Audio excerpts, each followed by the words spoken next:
बच्चों, कैसे हैं आप। मैं फिर से आपके लिए वीडियो लेकर आई हूँ। और हम जो समानता पढ़ रहे थे उसमें मैंने आपको बताया पिछले वीडियो में कि नारी उदारवाद और समाज मार्क्सवाद दो विचारधाराएं थी समानता के बारे में। आज एक और विचारधारा जो है, जो आधुनिक ही है, बहुत पुरानी नहीं है, और ये है नारीवादी विचारधारा, है ना। अब नारीवादी विचारधारा नारी से संबंधित स्वाभाविक है, नारी के पक्ष का समर्थन करती होगी, नारी के अधिकारों की बात करती होगी। तो आइए चलते हैं, जानते हैं क्या है ये।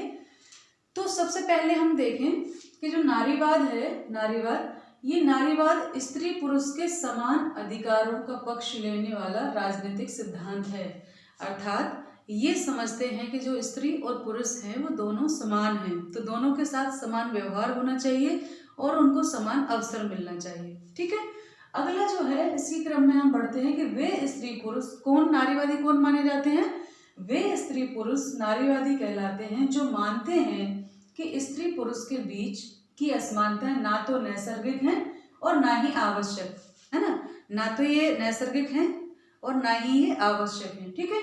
इन्हें बदला जा सकता है, उनका कहना है कि इन्हें बदला जा सकता है ना। और स्त्री पुरुष का एक समतापूर्ण जीवन जी सकते हैं, यानी पुरुष और महिलाएं दो जो हैं वो दोनों एक समानतापूर्ण जीवन जो है जी सकते हैं, इनका ऐसा मानना है। ठीक है। नारीवाद के अनुसार स्त्री पुरुष असमानता पितृसत्ता की देन है। अर्थात ये मानते हैं कि ये प्राकृतिक नहीं है। हम कहते हैं ना कि भाई स्त्री पुरुष तो जन्म से ही भिन्न है। ठीक है। और इनका मानना है कि नहीं, ये तो पितृसत्ता की देन है। ठीक है। अब हम पितृसत्ता के ऊपर आते हैं कि पितृसत्ता क्या है। तो पितृसत्ता थोड़ा बहुत आप भी समझ रहे होंगे, जैसे कि पितृ से पितृ यानी पिता का जो जिसमें ज्यादा वो होता है वर्चस्व, वो पितृसत्ता होती है ना। यानी मुखिया के तौर पर पिता ही सारी भूमिका निभाते हैं, सारे निर्णय जो हैं वो पिता के होते हैं उस घर में। हम देख रहे हैं हमारे आसपास जो सारा है अभी समाज, वो सब पितृसत्तात्मक ही है ना। तो इनका मानना है कि ये जो असमानता है स्त्री पुरुष की वो पितृसत्ता की देन है। अब हम आते हैं पितृसत्ता की तरफ। तो पितृसत्ता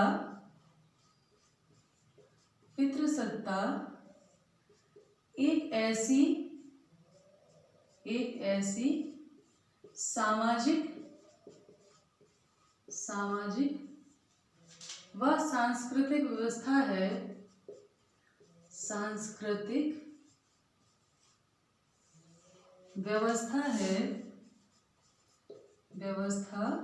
है,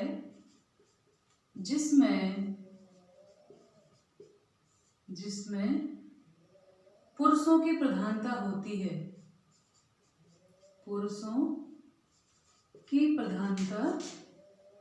प्रधानता होती है ना, प्रधानता होती है। ठीक है।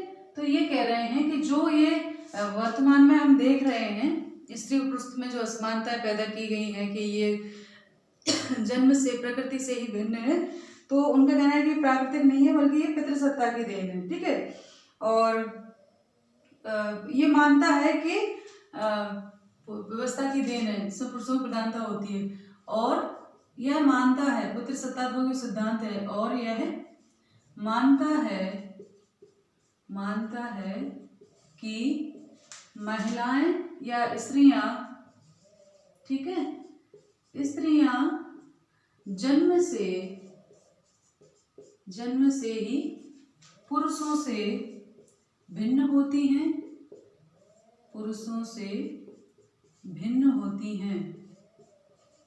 ठीक है, भिन्न होती हैं। तो क्या है, इनके साथ समानता कैसे की जा सकती है ना, क्योंकि जो जन्म से ही भिन्न है इसलिए ये अलग होना चाहिए, है ना। भिन्न होती हैं, अतः यह स्त्री पुरुष असमानता को न्यायोचित ठहराते हैं। स्त्री पुरुष असमानता को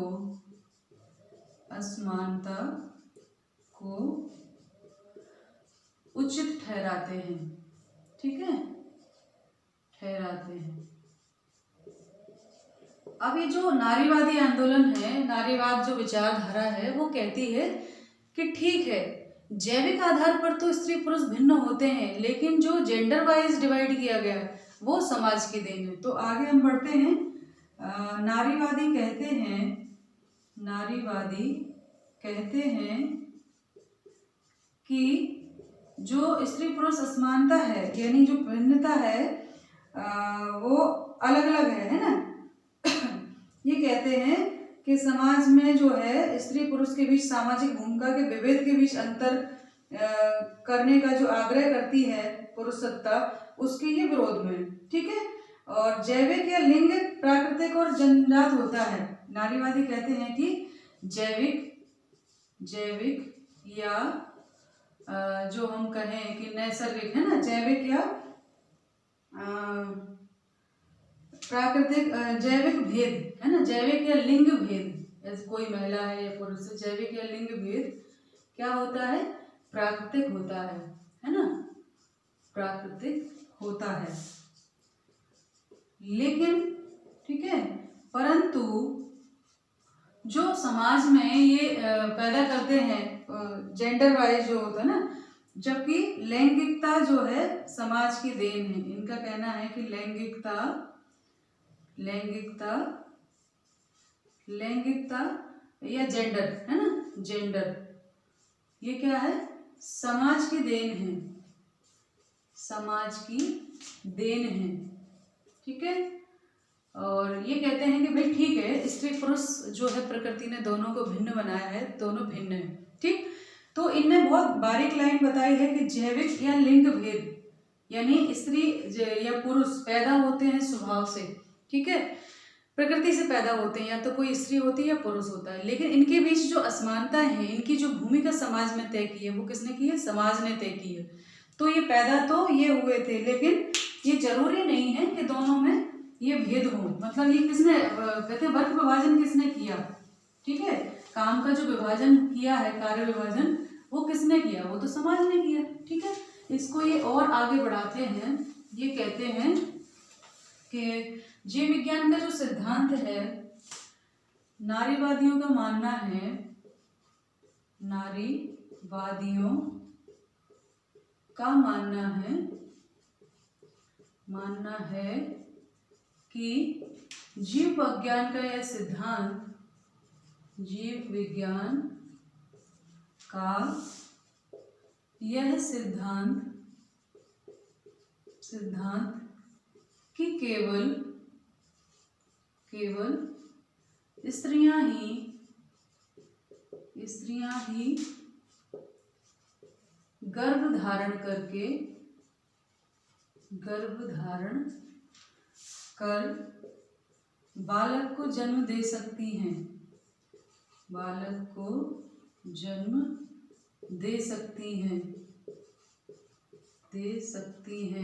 ठीक है। ये उचित है, परंतु जन्म देने के बाद उस बालक का पालन पोषण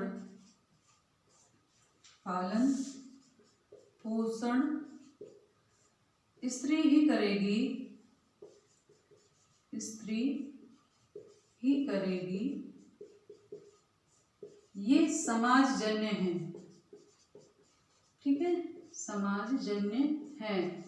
इसका क्या अर्थ है, इसका अर्थ ये है कि भाई जो है ये ठीक है कि जीव विज्ञान, प्रकृति ने हमें अलग बनाया है, स्त्री को अलग बनाया, पुरुष को अलग बनाया, लेकिन जीव विज्ञान का ये सिद्धांत भी ठीक सही है कि भाई केवल औरत की संरचना या स्त्री की संरचना ही ऐसी है कि वो गर्भ धारण कर सकती है और बच्चे को जन्म दे सकती है।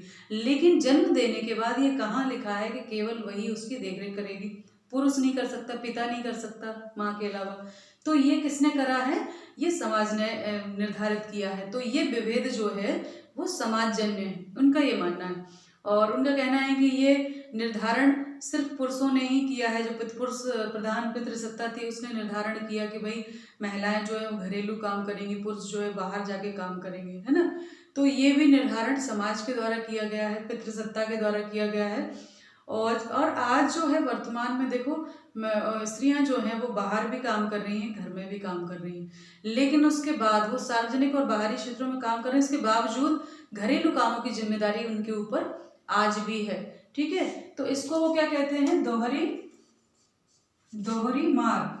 इसको ये दोहरी मार मानते हैं ना, दोहरी मार। ठीक है, और इनका कहना है कि इस दोहरी मार के जिम्मेदार पुरुष ही हैं, पितृसत्ता है, क्योंकि अगर ऐसा नहीं है तो किसने कहा है कि भाई स्त्रियां ये काम नहीं कर सकती, बाहर का काम स्त्रियां केवल घर का काम करेंगी। तो ये नारीवादियों की विचारधारा है और इनका कहना है कि भले ही आज बाहरी क्षेत्रों में या सार्वजनिक क्षेत्रों में काम कर रही हैं महिलाएं, लेकिन जो निर्णय की वो है सार्वजनिक क्षेत्र के निर्णयों में भले ही वो दोहरी भूमिका निभा रही हैं, पर सार्वजनिक क्षेत्र के जितने भी निर्णय हैं उसमें उनकी भूमिका जो है वो नगण्य है, वो शून्य है।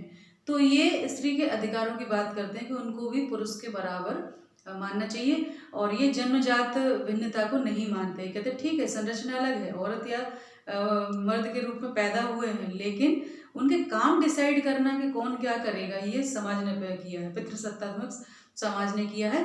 तो ये विभेद उन्होंने पैदा किया है और इस विभेद को बदला जा सकता है ना। उनका कहना है कि ये सारी चीज़ें ऐसी नहीं है कि बदली नहीं जा सकती, इनको बदला जा सकता है। कहीं ना कहीं चीज़ें बदल भी रही हैं। जो क्षेत्र ऐसे थे कि जिनमें पहले कहते थे महिलाएं नहीं काम करेंगी, आज हर वर्ग में महिलाएं काम कर रही है ना। तो ये नारीवादी सोच का ही कहीं ना कहीं परिणाम है। तो ये समानता का नारीवादी दृष्टिकोण है। हमने बताया था कि मार्क्सवाद कहते हैं कि समाज के साधनों पर, राज्य के साधनों पर, उत्पादन के साधनों पर समाज राज्य का नियंत्रण हो, जिससे असमानता ना हो।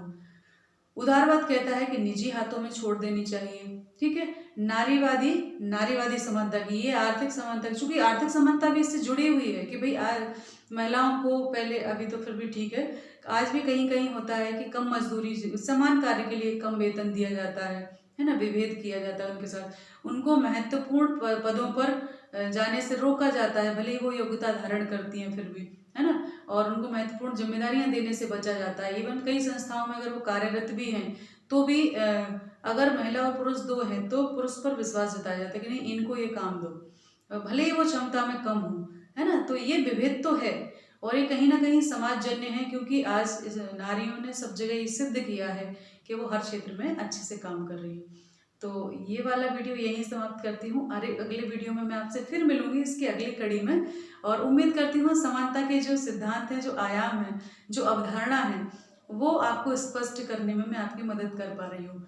और अगर कुछ कठिनाइयाँ आ रही हैं तो आप मुझे सूचित करें कमेंट्स के द्वारा। ठीक है, तो ध्यान रखिए, पढ़ाई करते रहिए। नमस्ते सभी को, धन्यवाद।